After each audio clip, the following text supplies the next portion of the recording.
Welcome back to Great Tastes of Manitoba. We are preparing your table for two here, Retro Romance with Manitoba beef producers and Adriana Findlay. So what are we making? Beef Wellington. I've always heard amazing things. You so have to try this, but I never have. Somehow it's missed me all these years. Is it difficult? It's not difficult. I don't even want to say the word complicated, but there are steps. Okay. And it's definitely by no means like you can't do this at home. You definitely can do this at home. Well, let's show everybody how. Okay, perfect. So we're starting with the filet mignon of cut, so the beef tenderloin. Beef tenderloin actually has very little connective tissue.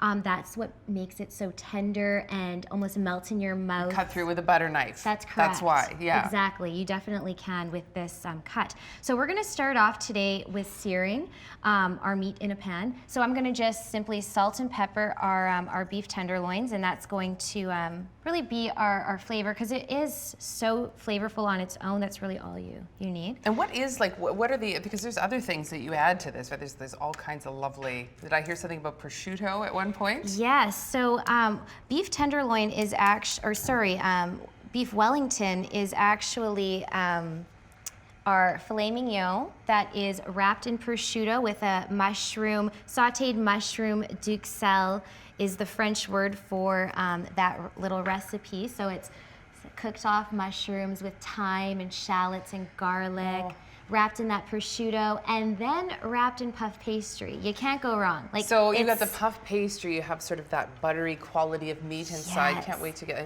and butter, speaking of which.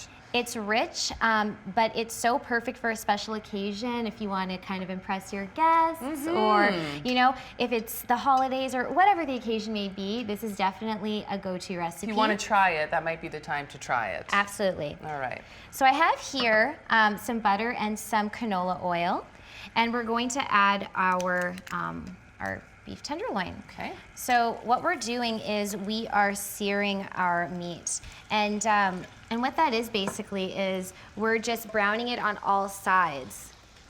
Okay, and it's like a faster, like you sort of cook it on high heat really quickly on both sides. Kind of, that's when you talk about searing. Yes, exactly. And the butter is really going to give it fabulous flavor. And because it's wrapped in the puff pastry and prosciutto, you really want to, this is your opportunity to brown your meat and then give it that extra layer of flavor. Right. So I'm going to move on to my mushroom duxelle, but if you want to continue this, yeah. So you even want to flip it on its sides right. and get really all portions of that done. So we're going to do our mushroom duxelle. So what I'm working with today is a food processor. I have some lovely Love Day sliced cremini mushrooms. So, but you can, of course, you can get those pre-cut too, which makes it super convenient. Exactly. And although it doesn't really matter, I guess, if you're putting it in the food processor, hey? So I'm also putting in shallots and some garlic. Peak of the market, again? Yes, Peak of the Market does have a great line of shallots. Shallots are kind of a little miniature onion that are mild in flavor.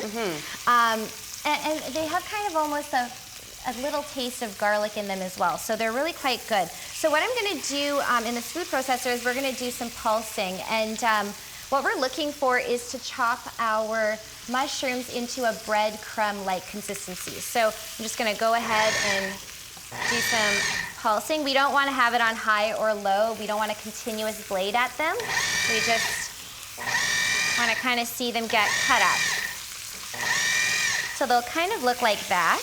I actually have some prepared ahead of time here, and you'll be able to see that they're kind of a bread crumb consistency. They're not too broken down, because you still want to be able to kind of see those and taste them when it's all put together. Okay, so did I do that? Is that all right? It got very quiet in here. That butter stopped simmering.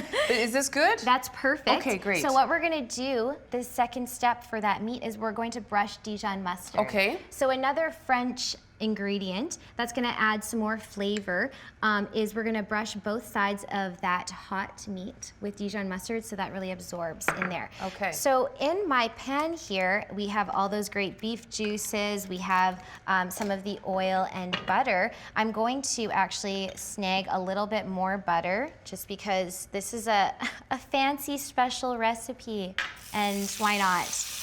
and we're gonna cook our mushrooms. So I'm going to add the mushroom duxelle into our pan here. And what we're doing is we are, in a sense, sauteing these mushrooms, but mainly we want to remove the liquid. You want to get it nice and dry so that you can, work with it, with the beef. So this is actually a two-parter here. It won't be very long. You'll be looking into your loved one's eyes, feeding them beef Wellington. Part 2 is coming up here on Great Tastes of Manitoba. You're watching Great Tastes of Manitoba, brought to you in part by Manitoba Liquor Mart. Enjoy responsibly.